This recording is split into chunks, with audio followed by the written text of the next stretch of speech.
प्रधानमंत्री मोदी पर अपने आर्टिकल के बाद चौतरफा घिरे कांग्रेस के नेता मणिशंकर अय्यर ने अब सफाई देने से इंकार कर दिया है। शिमला में मणिशंकर अय्यर ने कहा कि 10 दिन में मोदी सरकार चली जाएगी, लिहाजा आर्टिकल पर मुझे सफाई देने की कोई भी जरूरत नहीं है।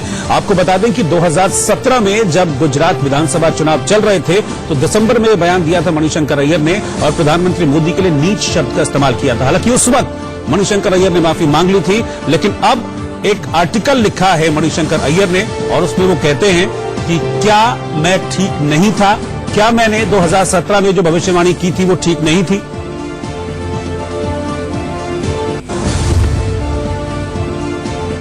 मैं 6 साल का था जबकि जवाहरलाल नेहरू प्रधानमंत्री बने और मैं 23 साल का हो गया था जबकि उनका निधन हुआ।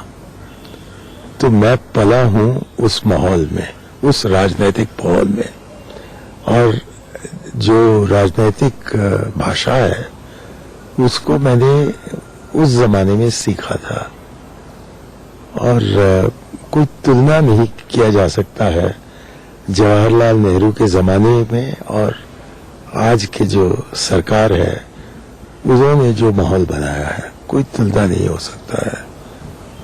तो मैं उम्मीद रख रहा हूं कि 10 दिन के अंदर, आज 14 तारीख है, 9 दिन के अंदर सरकार बदलेगी और हम वापस पंडित जवाहरलाल नेहरू के ज़बान तक पहुंच पाएंगे।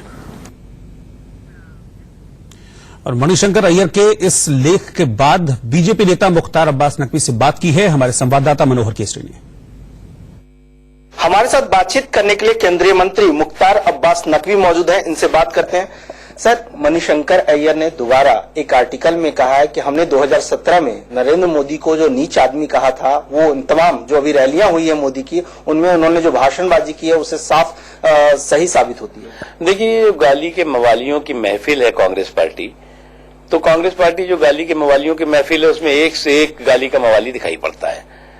और ये झूठ का झोला और गाली का गोला लेकर के जो हमला किया जाता है वो ये कोई नया नहीं है। ये तो पूरे 5 साल से यही काम हो रहा है।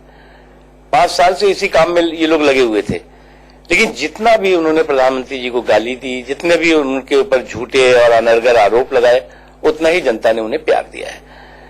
और कभी कभी तो मुझे एक दिखाई पड़ता है कि ये जो गाली का गैंग है और गाली के मवालियों की महफिल है, इनकी जुबान जो है वो शुगर फ्री हो गई है। क्योंकि लोग कहते हैं ना कि भाई कितनी भी आपकी कड़वाहट हो लेकिन जबान पे कड़वाहट आपकी नहीं दिखनी चाहिए, लेकिन इनकी जबान ही पूरी शुगर फ्री है। इस समय कोई मिठास नहीं है इसमें, केवल जो है वो गाली बकना, डिक्शनरी से चुन चुन करके शब्दों को ढूंढना और ढूंढ करके जो है वो गाली की बौछार करना। चलिए, बहुत बहुत धन्यवाद। ये थे मुख्तार अब्बास नकवी, जिनका ये कहना है कि मणिशंकर अय्यर शुगर फ्री हो चुके हैं और उनके जुआ पर चाहे कांग्रेस के कोई भी नेता हो वो पूरी तरह से मिठास लेस हो चुके हैं। कैमरा पिंकी पाजी के साथ मनोहर केसरी, इंडिया न्यूज, दिल्ली। और वहीं बीजेपी नेता शाहनवाज हुसैन ने मणिशंकर अय्यर के इस लेख को, इस आर्टिकल को कांग्रेस की बौखलाहट बताया है। राहुल गांधी जी ने मणिशंकर अय्यर को इसलिए आगे किया है कि वो चुनाव तो हार गए, कम से कम गाली गलौज तो कर लें। ये किस तरह की भाषा है? कांग्रेस के नेता चुनाव के मैदान में इस तरह की भाषा बोलेंगे? मणिशंकर अय्यर हो या प्रियंका गांधी हो जो कायर कह रही हैं, सैम पिट्रोडा अलग तरह के बयान दे रहे हैं, नवजोत सिंह सिद्धू अलग तरह का बयान दे रहे हैं।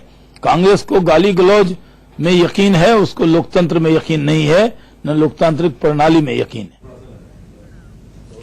और प्रधानमंत्री मोदी ने भी बिना नाम लिए मणिशंकर अय्यर के बयान पर निशाना साधा है। उन्होंने कहा कि हर गाली का जवाब जनता देगी।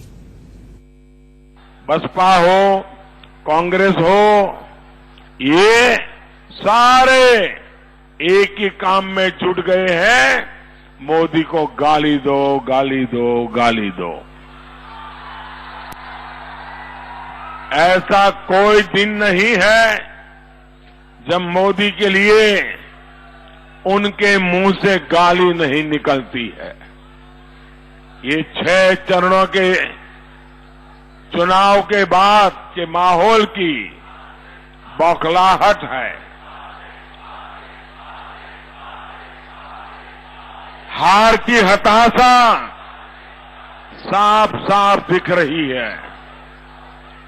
भाइयों और बहनों, मैं इनकी गालियों को उपहार मानता हूं।